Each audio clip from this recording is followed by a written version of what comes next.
Welcome to the Whitetail Legacy Podcast. Tomorrow is opening day. This morning, didn't have a great hunt. Deer didn't move like usual. We just got set up in the middle of this bedding thicket. Been saving this spot from the rut. It's a nice, I think it's a nice buck.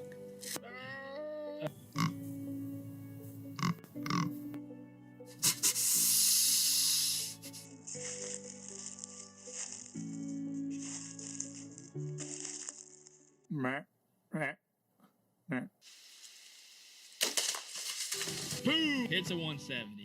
That was money. I have to get you down right up there, 10 yards. Whitetail Legacy Podcast, bringing you back to the hunt and leaving a legacy. Baller rut. Welcome to the Whitetail Legacy Podcast. We're up here in the Rack Shelf Studio of Ingram's Outdoor Obsession. Picked up our bucks tonight. We picked up 4 bucks, 17 and 18 kills. We're taking home a lot of inches tonight. Ingram's crushed every mount. We put a lot of stress on him. We put a lot of uniqueness on our stuff that we wanted, and he absolutely crushed it. We're coming at you with we're going to talk about the mounts a little bit. We're also going to talk about he's been successful this year. Oh! And good friend Ryan's been successful, both in October, pre-rut.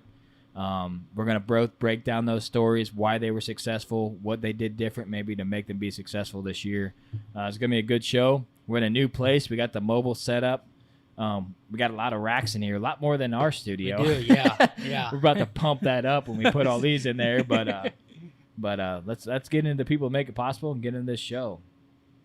Let's start with the VIP veteran broadhead. You guys know the 4 blades out. We're shooting them. We're going to start putting some critters down with us. We're going to be at ATA show.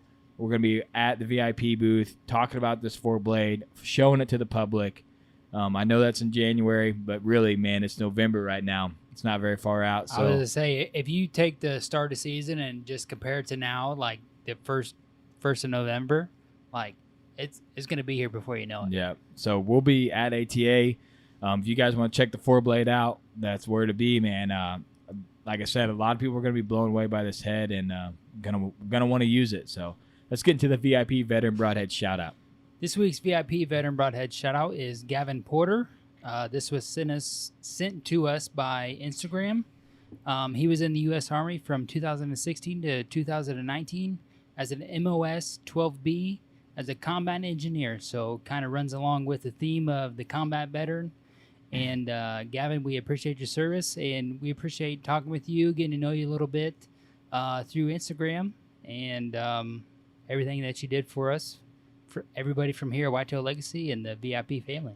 Yep, we appreciate it, Gavin. Thanks for everything you did. Let's get into Ingram Outdoor Obsession. I mean, I don't even know what to say about that, dude. He just, like I said, we said he crushed it, but I mean, just the comments you guys seen, you've seen our live videos. Absolutely blown away by the mounts, the friendship, pretty much family now, brothers, I'd like to say. Like I said, I got to go on his track job at his buck. I mean, just epic stuff. And I hope for just years and years of coming up here to pick up bucks, man. Luckily, hopefully, maybe we can kill something this year. Right? Come pick up one next year, but we'll see how it goes. We need a little luck to make a return trip Yeah. up here. Yeah, that is for sure, but you dropped off a little something tonight. I did. So- I dropped off my Oklahoma Rio. Went through the catalog a little bit. Still not sure what the hell I'm going to do, but I'm going to look at it again, and I'm going to have to make a choice because he's going to crush it. Yeah, whatever it is, he's going to crush. He got a turkey over there. I would say he's got And the one over there clover. on the floor that I'm looking at, and I'm just like, yeah. I like it in Probably the just clover. end up doing a full strut. Like, Yeah. just quit being dumb, trying to be cute. Just do a full Just strut. do a normal turkey mount, like what you're supposed to do. Right? Yeah, so let's get into Ingram Custom Woodworking, ECW. They are sponsoring all of our blogs now, and his elk call is out. And I'm blown away by the success that I'm hearing about his elk call. We haven't even seen his elk call, which I'm pretty upset about. But he's made a custom elk call, and he's selling it out west. And that guy just shot a hammer on it. He did. I'm like, I was not expecting that on the picture message from Jeff. super cool. So I sent it to the group. guy with just a stud of an elk, Yeah. and said it was called in by his elk call. So I know, so that's I thought pretty that was- epic. yeah. He said he called him in and then he bought 5. So I was like, damn, that must be pretty good. So you can find him out, Gander Outdoors, any of the Gander Outdoor stores that are still open. He's going to be in all of them. And embrycustomwoodworkings.com. Let's get into Scent Lock. Still out there. I'm still rocking that bag. That thing is super solid. The closet. A lot of people have been talking about the closet lately. Yeah.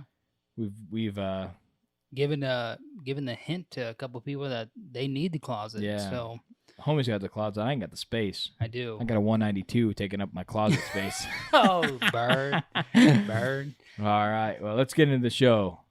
Ingram, first of all, thanks for letting us fight up, have a podcast, pick up our bucks, turn your garage into a live Instagram, social media space. But it's all in good fun, and just to try to show a thank you to all the hard work that you put in these mounts, and I guess just thank you, man. I don't know what else to say. We became friends. I mean, from you starting a taxidermist and me being like, yeah, I'll take a buck there a few years ago to now, the friendship that we have is pretty awesome. So I appreciate you, man. I honestly do. As a friend, as a taxidermist, that's like we said it a couple times. He's not only a taxidermist, he's a friend. You know what I mean? Like, and it's cool when you can have that taxidermist that you have a relationship with. And I was leaving my house today to go hunt before I come up here, and I was like, all right, I want to wear rubber boots up at Ingram's.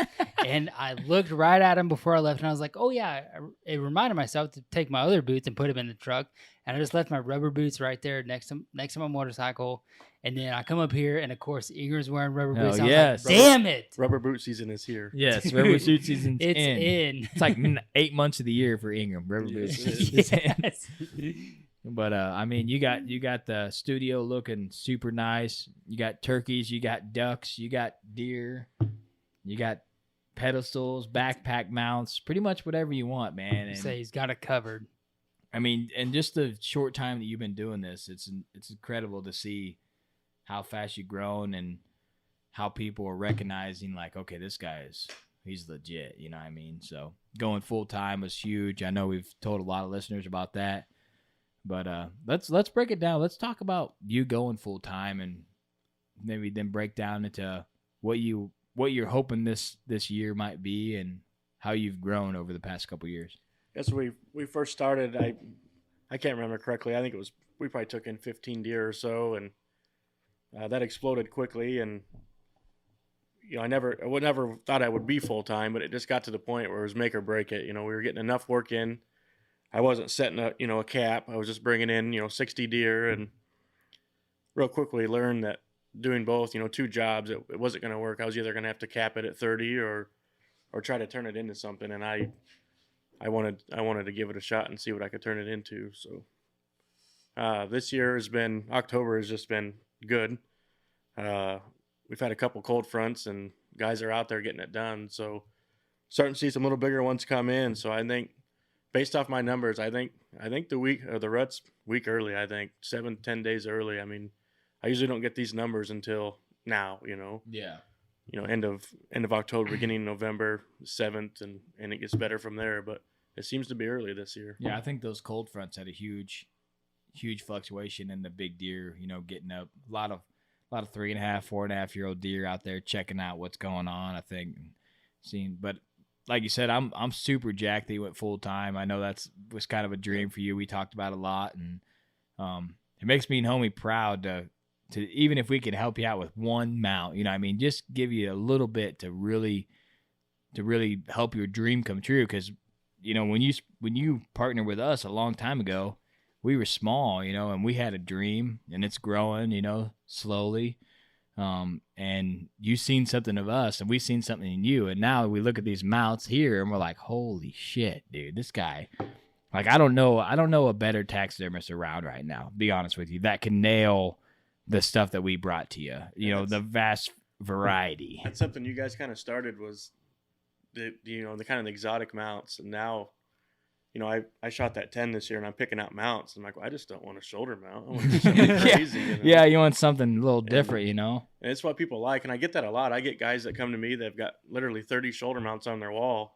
And they're like, throw something crazy. I mean, people are kind of getting bored with them, so I'm going to keep that going. And I think it's a good idea. Stuff I think when people see you nail it like that, they're like, okay, wow. You know what I mean? Because people, it's hard to like, when they look at a deer, they're like, okay, shoulder mount, I got a couple full sneak, head up, left turn. I got options, but I don't have like, all right, I want a tree and I want in the background over here. You know what I mean? So there's a lot of where I want a backpack mount, I want some arrows. I want them to look dead, but I mean, that's tough. So, but you nailed it. So, and the thing we're talking about is not like, how big the rack is or, the position of the rack, which I guess the position of the rack kind of goes into it, but we're talking about, how the hide looks, how the ears are positioned, the squint of the eyeballs, really the detail that, we talk about week in and week out of your work.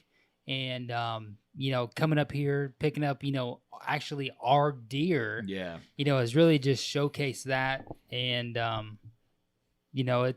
it's what you are becoming known for. So props to you on that, being known for the detail guy.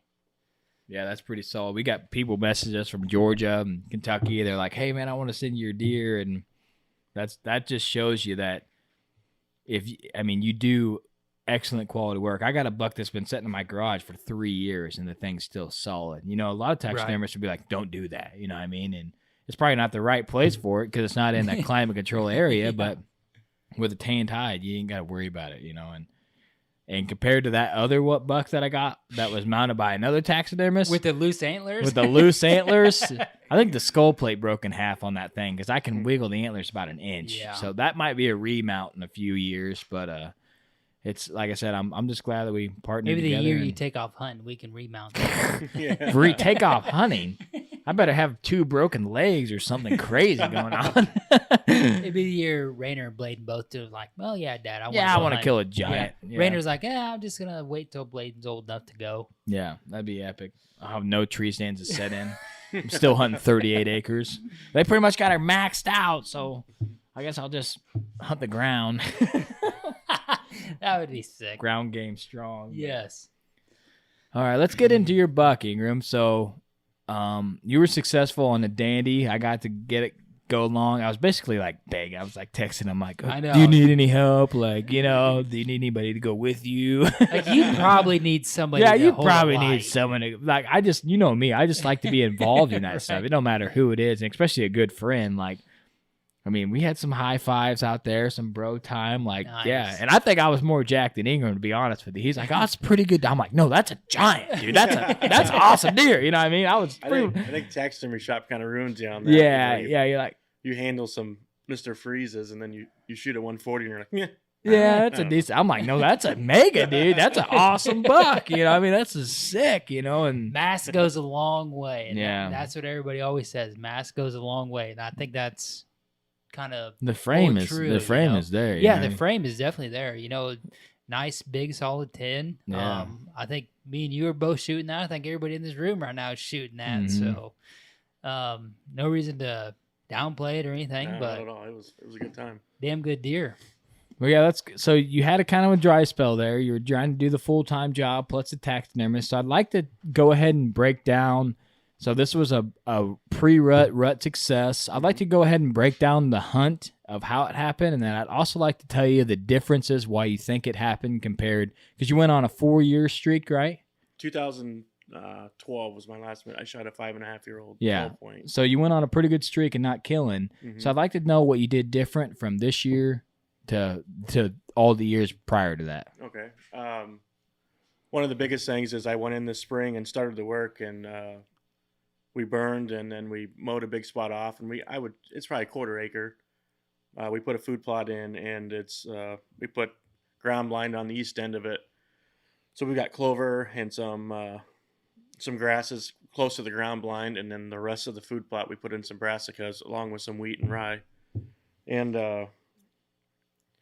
early season, it hasn't really. The big bucks are not. They're not. Nothing's nailing it. The brassicas aren't quite well yet, but it definitely lets you get your inventory. They're walking through it. You're seeing what's there. But stand locations, I've been hunting the same stands honestly for the whole time I've been out there. I think I've been out there probably 6 years now, and the stand doesn't change. And where I hunted day by day didn't change. Where now it's you guys know it's a study. You get your phone out. What's the wind direction? What's this? What's that? I've been grinding at that and went in, and I had all my stands were in the timber, so I was dropping down in there all the time, and I could show you on trail cameras how I might as well have been screaming, letting the doe, let them know where I was. So I pulled everything out of the timber and I got on the edges. I let the deer have that, leave it alone, don't step in, and I just hunt the perimeters of it. And huge difference on trail cam. I mean, you're not bumping them, you're not spooking them, they're coming back. I leave their back, So that was the biggest thing, is not putting pressure on them. I was going down in, finding me a good crick crossing and sitting on them, and now I don't even step in there now. And not saying I wouldn't in the rut, I wouldn't go do a pinch in the rut, but early season just hunting the edges. And I went in and put four new sets in. I got kind of guy told me his experience with hanging them high, getting out of their vision and getting your scent clear up above them, where it doesn't, where you can play the wind, you could be a little more dangerous with it because they can't wind you, not close, and notice a huge difference with that. The deer are clueless. I mean, I could probably stand up and jump, and you're not, even if they look up. Most of my stands are, I'd say, no more than 24 feet, 25 feet, but right in that range. A lot of people say my stand 20 feet, but then when you see a 20 feet stand, you're like, man, that is high. Yeah. Like, and I put lifelines in, and that's made me a lot more comfortable with it. But first time I hung the stand, it's 25-foot sticks, and I'm right. I got about a foot from them, so 24 feet. It takes some adjusting. I mean, you get up there and sit for about 10 minutes. Don't talk to me. I just got to sit here. But I'm comfortable with it now. And like I said, the deer can get in, and you can reach for your bow differently. You can maneuver. It's definitely an advantage. On this buck, I've got some 2 or 3 shooters, I'd say, on camera. This one showed up on the 24th, and 5:50 in the morning, going into the bedding area with a 2-year-old. I hunted that night, and I know I was close to him. That 2-year-old came out, and Dart came. Didn't see him, but I knew. And it took me walking out to check a camera on the way out, and I realized that was the 2-year-old that came out and got on camera again in daylight. And I thought, all right, 2-year-old stepped out. I think I was sitting within 100 yards of this 10 point that night.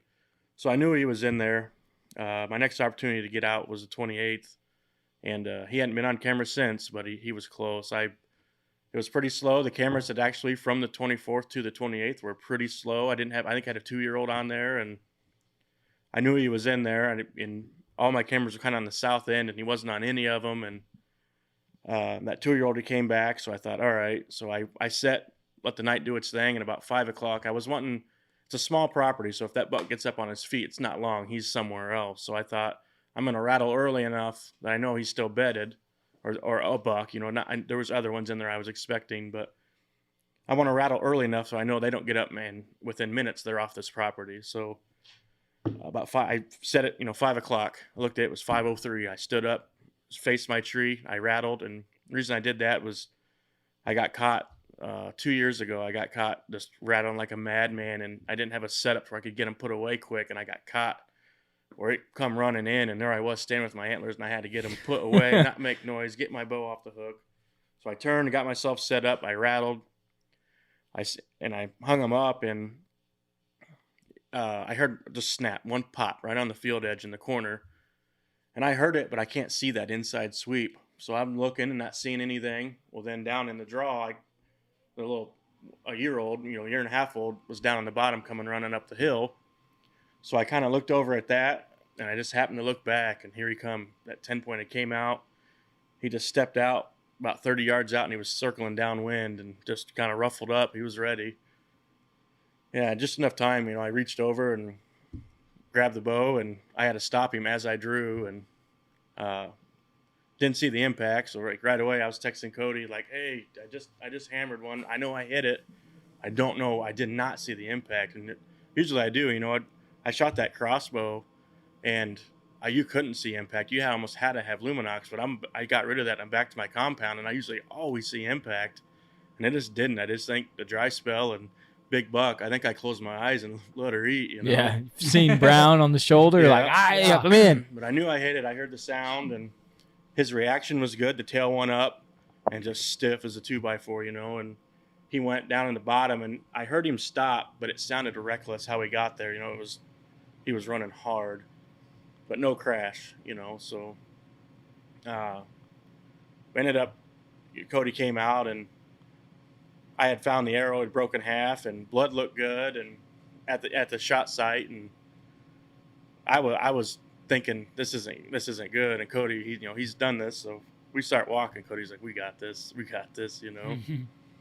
And I don't know how far do you say he went, right? Yeah, 90, maybe 85. Yeah. So, but yeah, obviously, you know, I could work during the day. I can get out in the evenings. Usually when I've always worked an hour away somewhere. So getting back to hunt, stand time is probably the biggest factor. But what I'm learning about the food plot, I don't think, based off what I've learned so far, you're not necessarily going to shoot a big deer on the food plot. It's like they know it's there. They'll come in at nighttime. They just kind of prim it. They don't come on camera all the time, but they're not far from it. They know. They know where the food's there. I think they actually know where the camera is. Yeah. And we got one on a stick and pick that we'll get them on, and then we won't get them again, but then we'll get them on another cam, and they're in the area. Yeah. I feel like they know where that cam is. I don't know if it makes a noise or what it does. It lights up or whatever. I feel like they know it's not right, but they're not scared enough to leave, but they're in the area. And I still think they feed in that food plot because me and homie seen it. A buck in daylight on the food plot. We've never had a picture of on the food plot before because the food plot's on the bottom and he's all the way on the top feeding. Mm-hmm. So I think that's a lot of it is they know where that cam is. They might feed in it, but they're off frame, you know what I mean? And we had does entering the food plot up on the top end where we were. We had does entering the food plot differently than we thought we had them on cam. Mm-hmm. I feel like if we had a cam, over there at the middle of the evergreen, like we could maybe catch both.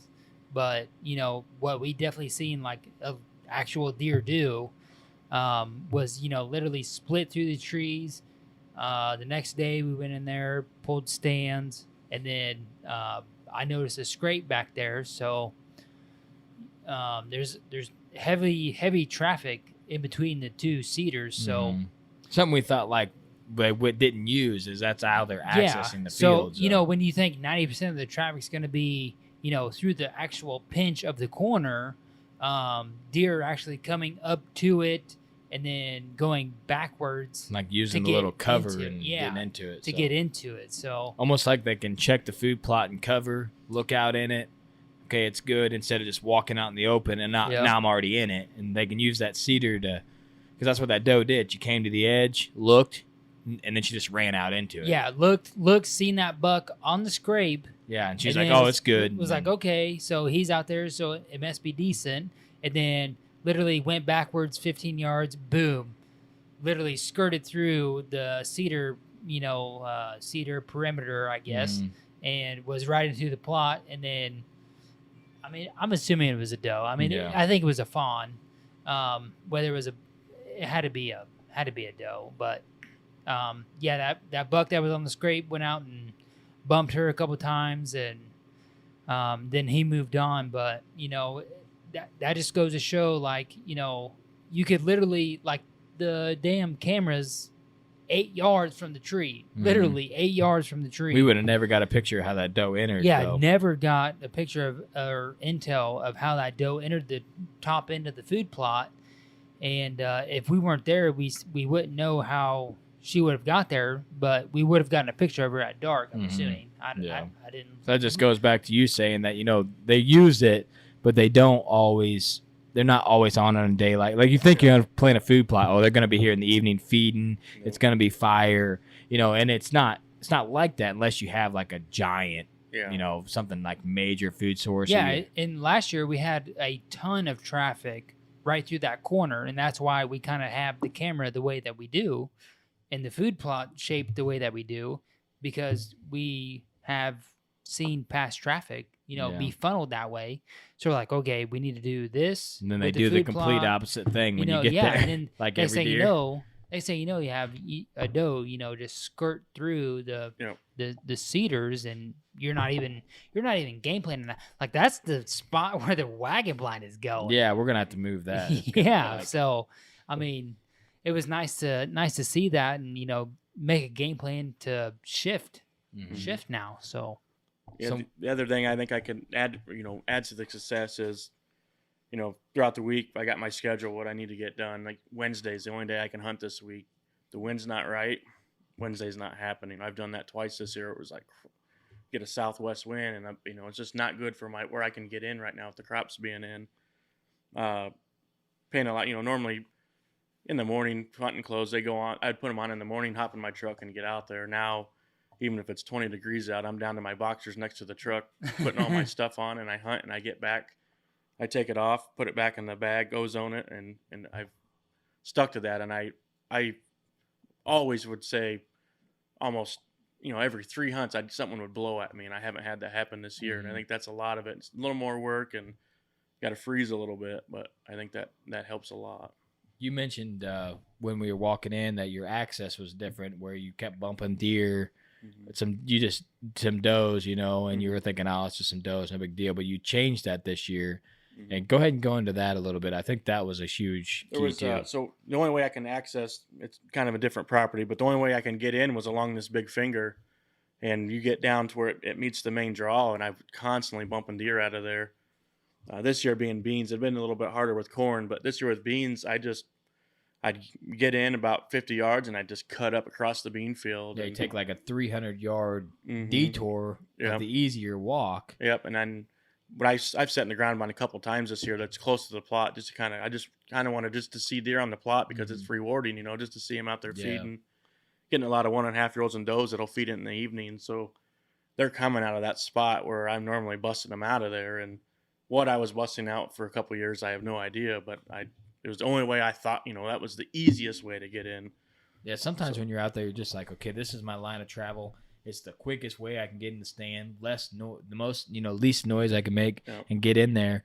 And then sometimes that's the wrong way. If you might have to make a little more noise going a different way or a little bit longer. But if it's the right way to get away from the deer, then and even going in that way, there was a time this year when it was just a perfect evening. I wanted to be on that ridge stand in the bedding area, and getting in there, it was so loud, and the food plot, the trail camera, there was nothing good on it. I had made it to the food plot, and I needed to go another 100 yards and drop into the bedding area and walk in about 10 yards just to get to my tree. I'm like, I can't. Every step I took was just so loud. I just settled for the food plot that night, sat in the ground blind. I think in the past I would have just barged right in there because that's where I'm sitting. But just kind of been trying to play it smart and played a little safe, huh? One. Yeah, played a little safe. That's right? that's a score for not homie. Yeah, I would say that's kind of like me. Getting new access into the neighbors and being able to just pop in, 60 yards where I need to be on like the front door of the doe bedding.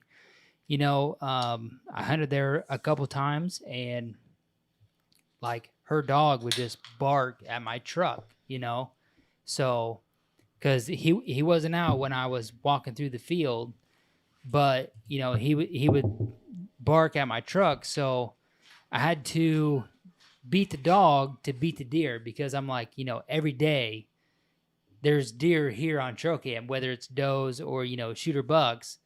And then all of a sudden, the morning that I'm there, like I have no deer that'd be on cam. Not even a deer that wouldn't be on cam. Like, I mean, come on. So, it took me a couple sits to realize, because he's only 120 yards away barking straight up. So, there's other factors that you always have to think about when you're analyzing trail cam data to actual what's going on in the field.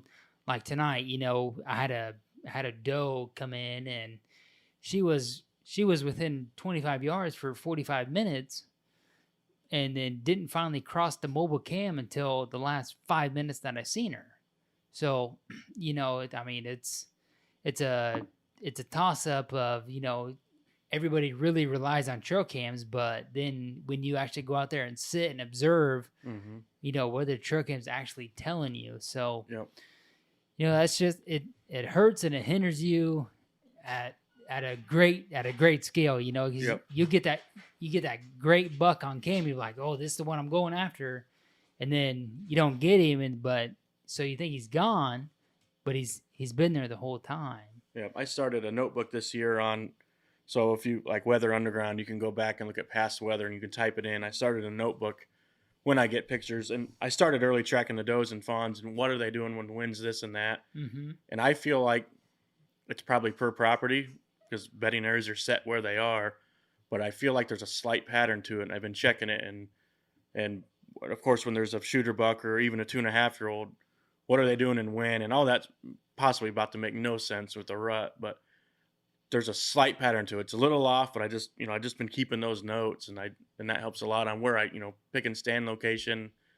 One I feel is a good spot, but it's you get the right wind and they're there, but my stand's not in the right spot, and I know that now. And I just hung it, spent the time on it, cleared it, and I already think I got to move it. That's they're using that with this wind that it's got to move. So when in the past you would have just hunted, what Yep. I mean, instead Yep. of saying, well, it's all already that work here. putting it up, I got to take Yeah, it down. You got to take it down. Yep. So I think a lot of it goes back to like a lot of we say on this show, the effort that you're putting in is there way more than it was, you're being more strategic. Sometimes people think like, oh, it's a deer, I'm just going to go in here. But sometimes you can be too strategic, but then there's times you need to be. Mm-hmm. And our big thing is access, change your access, and time and stand. You change your time and stand. Mm-hmm. That's the number one and number two thing that we always say on this podcast that kills big deer. Access has got to be right, where you're not bumping them out, and you got to just be in a tree. You just got to sit there. Mm-hmm. Like there's a lot of people that say you only need to hunt targeted days, and like it's not good whether you hunt or not. And what we say is like on those targeted days, that's when we hunt our best stands. But if we have a 5% chance of killing on the day and we can hunt, being a dad with kids and work, we're gonna hunt. Whether we've went into hunts like we're not gonna see shit, and we know it, right? But the chance of one getting bumped by a farmer coming in or something's still there, so you still got to hunt, but you got to play those non 50% chance stands. You know what I mean? Yeah.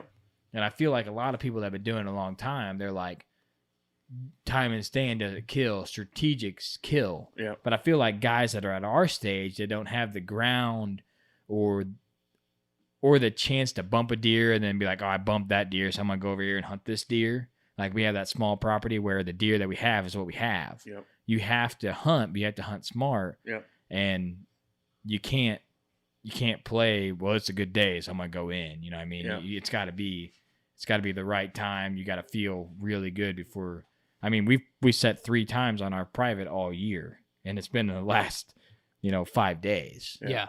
So Go I would say we put up a hard question on Twitter, and it was, we had a lot of responses, talking about, well, if I just go in there and bump deer, then so what? Like, we don't know exactly like their circumstances of what land they're hunting. They might have 250 acres, they might have 2,000 acres, but just from what Cody and I are hunting, right now we have maybe 38. Yeah, I would 38 say acres. I would say 40. So Yeah, we'll just round it off at 40 acres, and maybe 12 or 13, 14 of it is actual timber. So we just can't go in there and just bump deer off and just be like, oh yeah, it's no big deal. He'll come back. Well, he's probably going to come back, but it definitely going to be nocturnal the first time. So we're more aware and methodical about where we enter and exit. And because like tonight, I had a doe fawn, and I might have exited and crossed that creek in front of me and then walked out, the long way. So then I had, a 400-yard walk instead of 250-yard walk to the truck. So it's just, you got to be willing to do the extra to keep the deer, feeling safe. So I think I'm just using strategy. I felt that night when I left, when that 2-year-old came out that went into the bedding area with him that morning, I kind of felt check. I had him in check that night. He was there. That buck was Yeah. there. Mm-hmm. Whether he stayed bedded or headed north, I don't know. But He probably that stayed night bedded. walking out, I thought, I'm going to get you. He's going to slip up here. And I don't think he would on the 28th. I mean, bucks were starting to cruise a little bit and kind of hitting their scrapes. No chasing going on with mature bucks, but Mhm. of course, 1.5 year olds are. But I felt walking out that night that was close. I think rattling was key. Yeah, you knew got his that attention. he was the mature buck in the area. You knew that he had kind of made this his area the last few days, and it was a new buck to the property too. And I think that's key too, because when we get a new buck in the past, it seems like they're more dominant because they don't really know what's in the area. They haven't filled it out. You know what I mean? So that's a new buck that showed up. You went in and challenged him and said, "Hey, kind of what's up?" And he was like, "Well, I'm gonna go out there to at least see what's going on. There's a couple bucks moving in on my area, and you got it done. That's the main thing. I mean, you put a hell of a shot on it. Deer didn't go far, and wrapped up, and you ended a dry streak that, like, if you hunt like that, you're never gonna have a dry streak again. Right. It's just what, like, people think it's incredibly hard to kill these deer, and it is. You have to have a little bit of luck, but you have to put in the work. That's the main thing. Yep. And it's not blind luck anymore. It's work. and if you want to kill, like, year after year of year, and people are thinking like, well, you got to have the ground, you got to have this, you got to have that. You don't. You got to have a little bit of that, but you don't really need to. You can get it done on really nice deer off of just pure drive to get it done, and that's what you did. You had a pure drive to get it done. You started early. You had all your stands trimmed. You were ready to go. You had the food plot done. You running trail cameras earlier. You're targeting deer. You're thinking about access. And then, boom, you get it done. And then all that stuff, it all comes back. Well, like, man, if I would have walked past this area and bumped him, maybe he would have been gone. Or if I didn't have this food plot, would he been bedded this close? There's a lot of stuff that plays into it. Yeah, like, I'm not saying, that you've had a lot of time to hunt, because I know this fall has been a super big change for you, but I think you hunting smart has had a lot of factor into you being successful. Because say if you weren't hunting smart, like hunting the wind and doing stuff like that, like, you could have been in there on that stand on the wrong wind, blowing right to his bedding, and just blew him out. And I mean, I'm sure Cody and I have blown enough deer out to know that it takes a while before he comes back. He's probably going to need a hot doe to come back. He's because he's going to think about it twice. So, I definitely think that along with the food plot and the preseason work and stuff, but just definitely as soon as October 1st came here, you're not just like out in the stand because it's 78 degrees and we can go out there now with bows and try to get it done. But just going out there and being smart about when you can go out there. Like, okay, it's Wednesday, and just like you had said, it's southwest wind, I can't go. It happened twice. Like, I think that's a big key to really remember and use when the next time comes, to be like, okay, well, southwest wind, I don't have shit to hunt, so I just don't hunt. Like, how many times did we do that? You just don't have anything east in the past. We just been hang it up. Actual garbage. Yeah. So. But now. Yeah, now it's primo. Now, yeah. We got east is what we want now. Right. Like, when's the next east win? Yeah. So you had your success. I mean, congratulations to you. Let's kick it over to Ryan. He killed a whopper. Let's break down the hunt for us. Kind of tell us how it went. Look, you had a flood in that area, which is kind of cool. Hunting around on Spoon River bottom, and we had that last rainfall. My tree stand was actually in the water, and trail camera was in the water. Got pictures of some wood ducks swimming by. Nice. So, it was pretty crazy. And to back on the cameras, that's helped me with my success this year. I ran cameras probably 6 years ago. Bought some brand new cameras, put them out in the timber, was hunting a different piece of land. I went to check them for the first time and went out there and cameras were gone. So I was like, well, all right. Cameras are gone.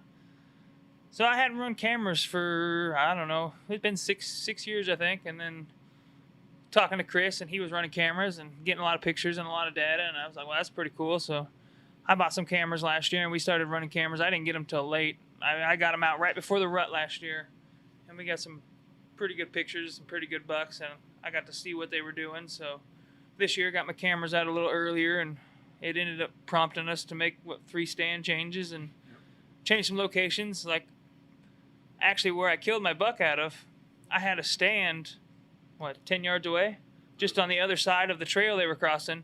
But it was always the wrong wind. I could never find a good wind to hunt it. And see, just to stop you there, but like I think that is something that somebody's gonna overlook because you feel like you get all these trail cam pics and you're like, oh man, this is a great spot, and then you just go in there and you can literally hunt like the first time and just blow it out. And that's what I was doing. So it's literally, there's a beaver dam there, and they've got a pretty good washout where the water runs into, it's a runoff that runs into the Spoon River.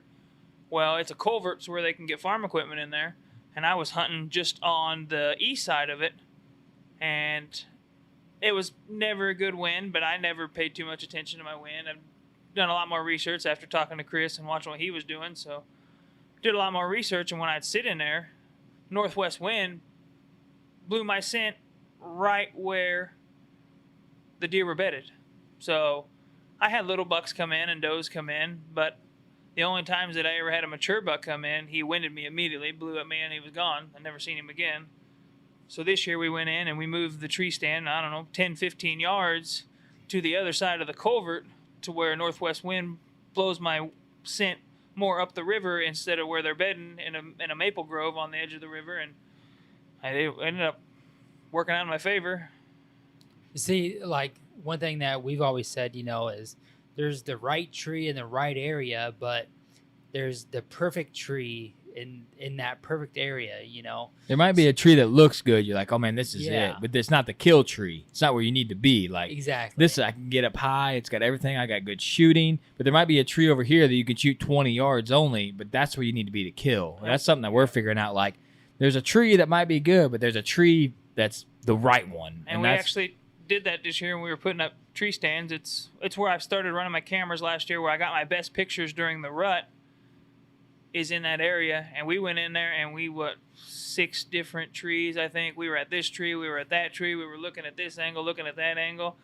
And my tree stand is actually in a super screwed up hedge tree where we had to go back and get lumber to make the tree so we could get the tree stand set Right. up in there. And we got it set up, and I've only hunted it a couple times, but I've seen quite a few deer out of it, and I've kind of held off on it because what my cameras told me last year is the rut is when that comes into play. Nice. We would get some does and some little ones through there, but it was like that week of the rut. 14th, I think, was the super hot day last year. I had a giant walkthrough, and then there was 3 bucks walk through that day. The giant walkthrough at 11 o'clock in the afternoon, so kind of holding off there. I'm gonna start maybe hitting that one a little more than the other one, but That's the one that you killed out of right there on the creek. no, that's the one that, as according to cameras last year, was super hot during the rut. So I've kind of stayed out of that one. I hunted it early because we did get some pictures cruising through there early, but I've stayed pretty much out of that one and I've been hunting down at the river. I think So that's cool. Using your past history, we say that a lot. Like that past trail cam data for someone that doesn't run cams, or it seems like a lot of people run cams and they kind of get like the batteries die, or they kind of get wore out, and then they're like, They just like pull it. they just pull it, and then they lose that data. But that year-long data that you can look back on the next year and be like, okay, man, the 12th through the 15th, this was money, and that's Yeah. like us right now. We know where we need to be on the 12th. Like Yeah. we know exactly what tree we need to be in. And we haven't hunted that tree at all, and we're staging up for the 12th. Like that's the one day we're gonna hunt that thing. You know what I mean? Because there's a 170 that came through there, and that's we're gonna hunt it those 3-day that 3-day time period when that doe that he bred that he's gonna remember is gonna come in to heat. Within those 3 days, supposedly how they say it's gonna work out. We'll see how it works, but Yep, and I mean even to back that up, like on the 21st of October, I had what was the 22nd? The 22nd of October, I had last 2 years of trail cam data, shooters in daylight. One was like 56 degrees, one was 37 degrees, so it was quite a difference. I I do not know the wins for each day, but I know that, 2 shooter bucks entered and exited the doe bedding area that the camera set on, a year apart. So 2 years in a row, October 22nd, shooter buck in, shooter buck out. So I went in there the 21st, hoping to catch that 3-day window, and no dice. So it was at least cool because this year we've got cameras elsewhere, trying to bread trail giants elsewhere. Yeah. So I don't have a trail cam there right now. But We need more trail cams. I know. We Yes. need like Lot. 17,000 trail Yeah. cams. But I'm not buying the memory cards for them. So it was just cool to make an assumption, and if it did happen, that would have been epic, Mhm. But just to go in there and feel confident that I had an opportunity at a shooter because it had happened the last 2 years, literally the next day. So 20 seconds, probably giant in there. yeah, 20. Yeah, it's probably just a day early, and that's what I told everybody in Cyber. I said, dude, tomorrow it's gonna walk by. So I didn't see a deer period, whether it was a doe or a buck. I didn't see a deer period on that sit. So on to the next one. Yeah. It's hard to. A lot of people say that does come in the same time, or bucks are going to be in the same area year after year. They're in the same time period, but that's something that me and homie are testing, but nothing that we've never found. That's So what- you have to let us know what you figure out. So that's what I'm trying to do this year. I had that 14th of November last year was just a stellar day where this camera's in. The camera's in the same spot. And this year, so I got my cameras out early this year, and I don't know what it was, but October 17th, I probably got 3 times the amount of pictures on that culvert spot on the 17th than I have any other day. I don't know what it was about the 17th. And to add to that, we've been sharing our pictures with each other. We're, hunting different properties, and we've got another guy we share them with. And we and Ryan had that talk in the garage, like, hey, look at the pictures I got on the 17th. And then our other buddy started sending us pictures on the 17th. So those days intrigued me. I printed off the weather information for that day, and I just, why, I want to know why. So Somebody else shot a deer the 17th, but I can't remember who. Trying to scratch my brain here. I don't know. Snow front coming in. That's all I can think of. Yeah, snowflake coming in. And the snow front, that actually about killed me. I almost didn't get this deer. I've been on vacation all week, kind of doing a home remodel and hunting all at the same time, and I had my normal fall bow hunting clothes out. Well, it was snowing like crazy on my way to the stand, and then when I got there, I started doing like what Chris is doing, got my ozone in a box and stripped down to your skivvies and get dressed at the field. And I got there, and it changed from snow to sleet. So I probably did one of the number one rules of the guys using ozone. I kept the clothes I had on and used them as an extra base layer because when I got there, I realized the clothes I had is probably not going to be very good for this weather. And they weren't. I actually was in the stand, and I shot him at I think 12 after 8, I think is what I looked at my clock when I was texting Chris. But I think I text Chris at 7:50 that I was like, I don't know if I can do this. The sleet had soaked through my thighs. Mm-hmm. I ended up finding out I had a hole in one of my rubber boots, so one of my feet was wet. I got in the stand. It was way cold. The gloves I had are just lightweight gloves. I wasn't equipped for it. So I'm texting him. I was like, I don't know if I can handle this. And it was just kind of one of those things, like right at 8 o'clock, I just did my last look around before I packed stuff up, and I was just going to call her quits and go work on my house. And I just happened to look over my shoulder, and he was working a scrape at like 30 yards and gave me enough time to get set up and walked in. I made a 10-yard shot and watched him fall over at 50 yards. So that was kind of cool. Yeah, can't beat those. So you had first seen him at 30, and then he had worked his way into 10? Yeah, so I'm sitting right on that culvert, and there's a maple grove behind me, and then there's a maple grove on the other side of the culvert. Well, he came, we call it the swamp. It always holds water after the river floods, so there's always standing water in it. He came along the swamp.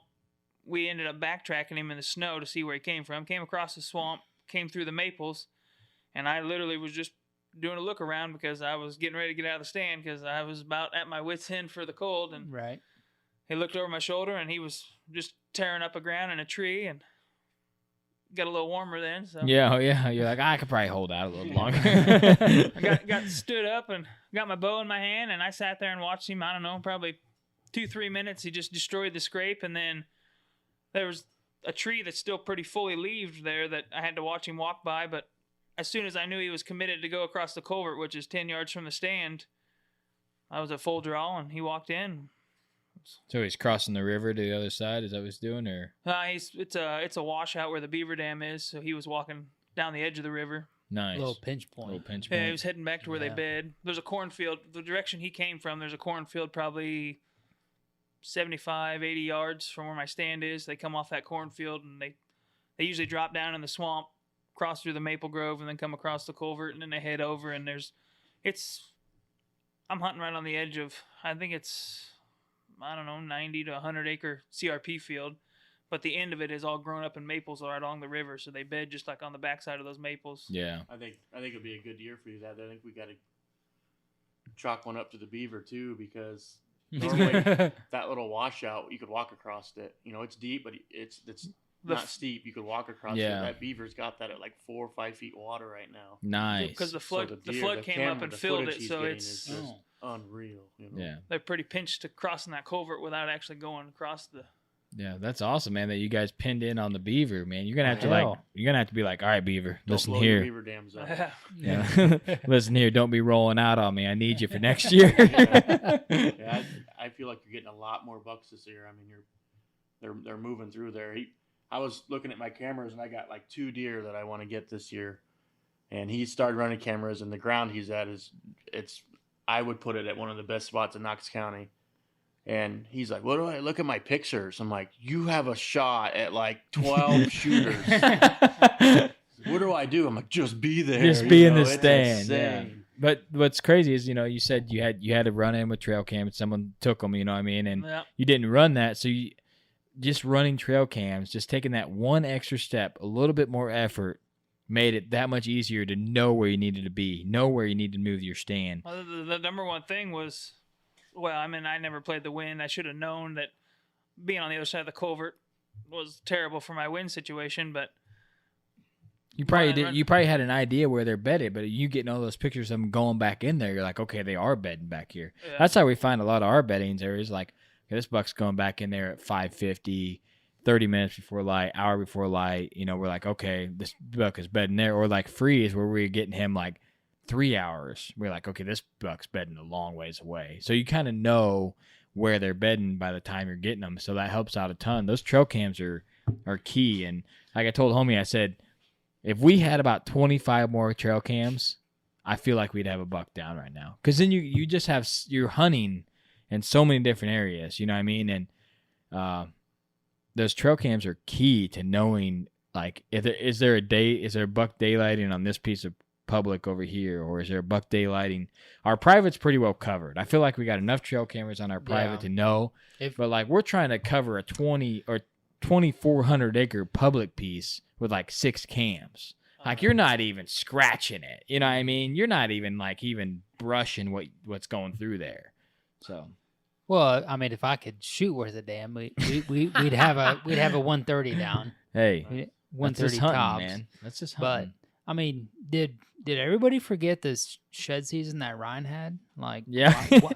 why he's just all of a sudden on shooters? Yeah. Like, he brought out some bone this spring, Yeah. so I don't know why it's a huge surprise to everybody. Why? What about all the bone I brought out? I ain't shot shit. Well, I'm really good at finding antler on the ground. I just can't Well, shoot him with a bow. You just haven't turned Just to a gun. You haven't turned to the fence yet. I'm about to go high fence. It's getting close. About to close the gate. I would say last year was the 17th, so Yeah. everybody stay tuned. Well, we had a couple good rut successes here. A lot of good friendship, a lot of good hanging out, bro time out on the studio for Ingram. The rock shelf. The rack shelf. We got a lot of bucks to load up and get out of here. And If there's not a Facebook page that comes alive in the next week out of this right here, that's called the rack shelf, I'm gonna be disappointed. I just wanted to say, I know we're on the podcast live. I just want to say Nick Brown's here. You guys heard him on the podcast for the Freeze I appreciate you being here, Ryan. I appreciate you being here, man. Ingram, Thanks for having huge shout out to you, brother. We love you, homie. Sure. I don't even give a shit, but here we go. You know I love you. Get out there. It's the rut. Get your ass in the stand. I don't care if you got a house 10 foot from you, you're 30 foot from your car, whatever you got to do. Get in the It tree. looks like Nikki B's peeing in that trash can. We got a dude peeing in the trash can. We got to sign off. Whitetail Legacy's out. Whoa, what? What? I forgot. I've said leave a legacy every time on this. Yeah, go ahead. Well, leave a legacy. Whitetail Legacy's out.